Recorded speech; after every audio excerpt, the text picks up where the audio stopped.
This video is brought to you by Prompt Valley Air Conditioning and Heating, 775-727-7488.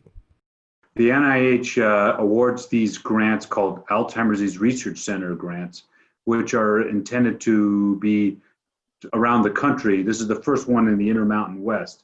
And each of these centers is considered to be a center of excellence. They're very competitive, very difficult to get. Dr. Sabbagh explained why the grant for research is in rural areas specifically. Yes, so it turns out, of course, that we know a lot about Alzheimer's, dementia, and other cognitive disorders in urban dwelling populations. But we also know that in rural communities, such as in Nye County, they have less access and less to healthcare in general, and potentially less access to quality healthcare potentially.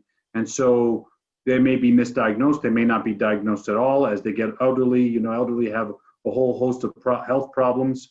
And so, you see things happen that might be ignored or passed on. And so this will give us an opportunity to address the needs of the community. How widespread is Alzheimer's in the aging population? You're talking about such a huge problem.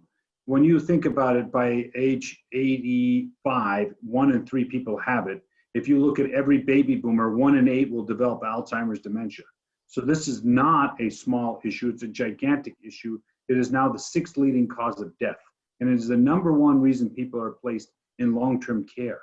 So this is the thing that people, as they get on in the years, is scared about most. They're more afraid of developing Alzheimer's than anything else. What is Alzheimer's? So Alzheimer's is a degenerative brain disease that's caused by a combination of hereditary genetic factors and health conditions, age, and family history, and environmental factors. Dr. Sabbagh went on to explain that the grant won't fund a bricks and mortar building for the study, but will send the physicians to the rural areas to see study participants. Part of the grant proposal stated that it is harder for those living in rural areas to make the drive to their needed medical care.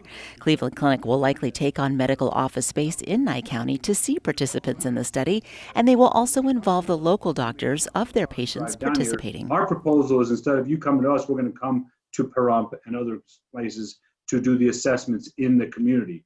This is not a therapeutic study. No treatment is involved. Participants in the study will agree to medical evaluations. If you are interested in finding out more about the study, you can visit clevelandclinic.org or healthybrains.org. To watch the entire interview with Dr. Sabbagh, see our local Pahrump Facebook page.